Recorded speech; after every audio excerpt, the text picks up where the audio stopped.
ببینید بعضی‌ها انتخاب میکنن مرکزهایی رو که اونجا صاحبان زبان کار میکنن. یعنی کدام یک شخصی از کشورهای اروپا و آمریکا و از کشورهای دیگر یعنی برتری میدن. بعضی بچه‌ها فکر میکنن که اگر صاحب زبان درس بدهید خوبتر است. این تا کدام اندازه اندیشه درست است به نظر شما یا کجاش نادرست است این اندیشه؟ فکر میکنم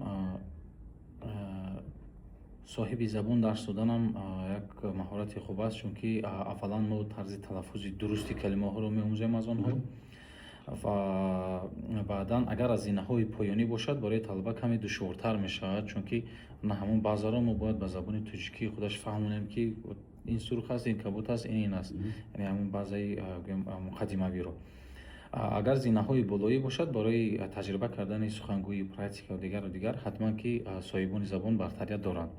لیکن در بعضی از مرکزهایی که در دوشنبه هستند صاحبان زبان نیستند. آنها مثل ما زبان انگلیسی زبان دومی آنها است.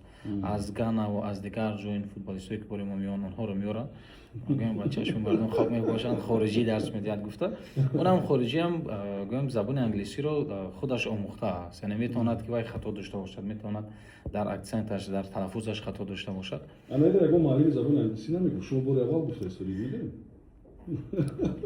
بعد این فکر میکنم که بعد این برنامه البته از مرکزهای آموزشی به شما زنگ میزنن اکی ساعتی هم گپ گفتن در کار نداره. از موضوعی که مردم بسیارتر از شما میپرسند در کوچه، در راه، در اینترنت، در افیرهای مستقیم، از همه سوال معمول اگر صبحان این چقدر انگلیسی رو آموزیم، از همه سوال معمول ما چندین بارها در نوارهای خود این را جواب دادیم و این حال برای من وقتی که حمید رو می نویسن من میگم که برای انگلیسی چیکار کردی سعی؟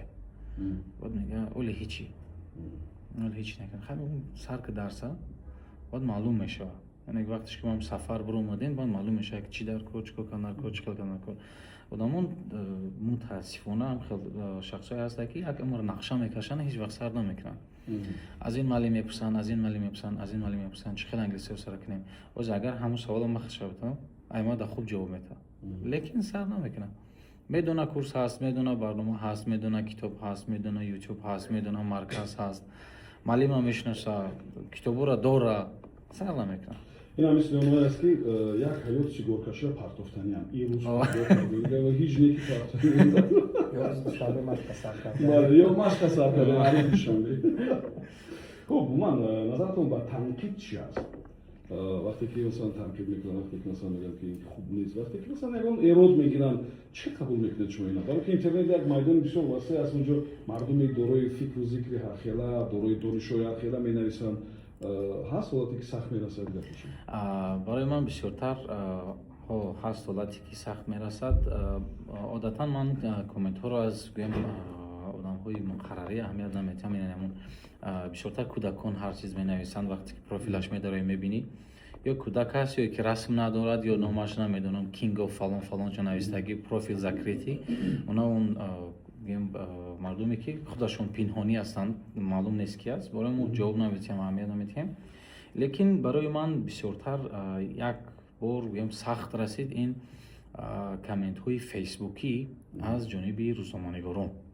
خوب که تو زبان رو تجاوز کردی، تو خائنی، تو زبان رو لهجوی استفاده می‌بری، کاستا میکنی دیگر. شما درس‌های اینتراکتیو میدید؟ بله، من با لهجه میبرم صفحه خود رو در اینستاگرام، با لهجه گپ میزنم، صحبت میکنم و بسیارتر انا همین اصول ما رو تنقید میکنن، گپ میزنن، گپ‌های قبح هم میزنن، سخت هم میزنن.